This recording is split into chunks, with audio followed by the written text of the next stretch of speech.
Iker, baketaldeko kilotzu zendaria gaur, urtea baloratzen nahi geha, eta jakin nahi dugu, bakerentzat zenburuz junda urtea. Bueno, urtea diferentea, ez?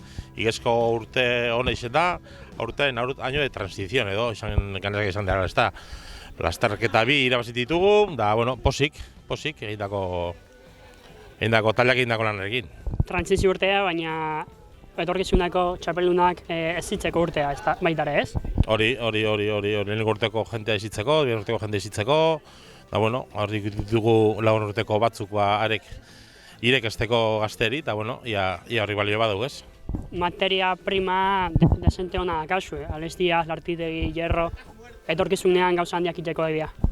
Bai, bueno, batzuk joango dira, bestatzuk etorko dira, eta ikusi du, nik usteot bai, apurka egongo dala, ez? Ametik eta urte pare batera, bostarbe, beste demoraldi hon bat egiteko modu izango degula, ez?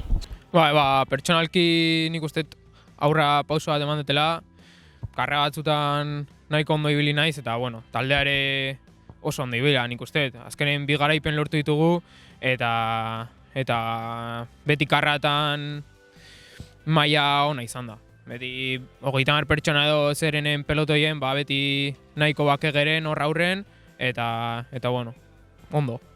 Bakeek ez du izan iazko protagonismoa, iaz Barrenetxearekin eta Horramorekin lortutakoa errepikatzea zaila zen. Urren urtetara begira aurrera pausoak dituzue, tropelean aurren sentitzeko, eta, bueno, esan bezala aurrera pausoak da, ez? Bai, hori, aurreko urtekoa oso zaila zen mantentza, eta, bueno, nik uste eta aurten hori, bi garaipen horiekin nahiko ondo ateagala aurrea, eta aurren urteako nik uste talde politia ukiko dula gauza honak iteko. Pertsonalki izan da zure balorazioa, nola sentitu zera, demoralean zer? Bueno, arazo pertsonalen gatik temporada astea nahiko zaila izan zen, eta, bueno, ritmoa hartzen jutakon, nik uste asko zebeto jo naizela. Eta, bueno, hain udan naizoin noibili, baina, bueno, nik uste azkeneko karrera hauetan zoze politxa aldeulain.